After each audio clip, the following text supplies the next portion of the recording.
மந்திரி ராஜா கிட்ட போய் மணிகண்டனை பத்தி சில விஷயங்கள் சொன்னதையும் அவர் ஒரு நல்ல திட்டி அமைச்சதையும் போன எபிசோட்ல பார்த்தோம். இன்னைக்கு எபிசோட்ல மந்திரி சக்கரபாணி கூட பேசிட்டு இருக்காரு. சக்கரபாணி மணிகண்டன் பிறந்ததுல இருந்து இது மாதிரி அவன் தனியா பேசி நம்ம பார்த்திருக்கோமா அப்படின்னு கேட்டதும் பல தடவை பார்த்திருக்கோம் அப்படின்னு சக்கரபாணி சொல்றான். அப்படின்னா சித்தபிரம இருக்குன்னு தானே அர்த்தம். இப்படிப்பட்டவன் அரியணைக்கு வந்தா அப்புறம் அந்த நாட்டோட கதி என்ன, அந்த மக்களோட கதி என்ன அப்படிங்கவும் இதுல தலையிருக்க வாழாட வேண்டிய அவசியம் என்ன, நம்ம அதை பத்தி ஏன் யோசிக்கணும் அப்படின்றான் சக்கரபாணி. இல்ல நான் இவ்வளவு தூரம் போய் சொல்றேன், ஆனா மன்னர் என்ன சந்தேகப்பட்டாரே ஒழிய நான் சொன்ன எதையுமே அவர் நம்பவே இல்லை. சித்தபிரம்ம எனக்கா இல்ல அவனுக்கான சந்தேகத்தை வேற எழுப்புறாரு அப்படின்னு சொல்லவும் சக்கரபாணி எது நடந்தாலும் நமக்கு சாதகமாக தானே வரப்போகுது அப்படின்னு சொல்ல 2 பேரும் சந்தோஷம் சிரிக்கிறாங்க. அடுத்த காட்சியில மன்னர் ராணி கிட்ட பேசிட்டு இருக்காரு. ரொம்ப அழகான ஒரு விஷயத்த அவங்ககிட்ட சொல்லிட்டு இருக்காரு. அதாவது மனுஷங்க நல்லா இல்லை, அவங்க வாழ்க்கை நல்லா இல்லை அப்படின்னா அதுக்கான காரணம் ஒண்ணுதான் நான் கண்டுபிடிச்சிட்டேன் அப்படிங்கிறாரு. அப்படி என்ன கண்டுபிடிச்சிங்கன்னு கேட்டதும் மத்தவங்க நல்லா இருக்கிறத பார்த்தா அவங்களால பொறுக்க முடியல, அதனாலதான் அவங்களும் நல்லா இல்லை அப்படின்றாரு. அதுக்கு மகாராணியும் சரியாதான் சொல்லியிருக்கீங்க, மத்தவங்க நல்லா இருக்கிறத பார்த்து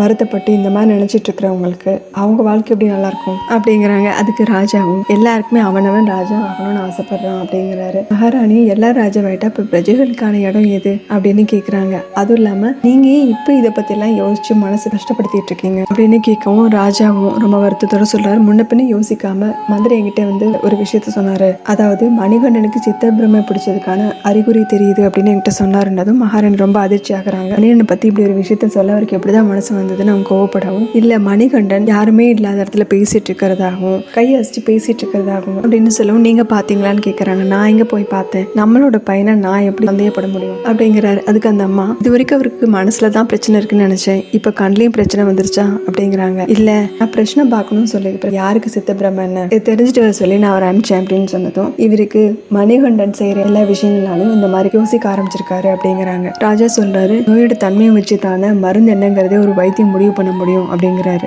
ராஜராஜன் கிட்ட என்ன சொன்னான்னா மணிகண்டனை பார்த்தாலே மந்திரிக்கும் அவரோட உதவியாளருக்கும் ரொம்ப நடுக்கமாயிருதான், மணிகண்டன் தூரத்துல வந்தாலே இந்த மாதிரி ஆயிடுறாங்களா அப்படின்னு அந்த மாதிரி சிரிச்சிட்டே சொல்லவும், ஆமா நல்லதுதான், உள்ள முள்ளால தானே எடுக்கணும், அதை மணிகண்டனே சிறப்பா செய்வான் அப்படின்னு சொல்லிட்டு இருக்காரு. இதோட இந்த எபிசோட் முடியுது. அடுத்த எபிசோட்ல பார்க்கலாம். சேனல் லைக் பண்ணுங்க, ஷேர் பண்ணுங்க, சப்ஸ்கிரைப் பண்ணுங்க, பெல் பட்டனை பிரஸ் பண்ணுங்க. தேங்க்யூ.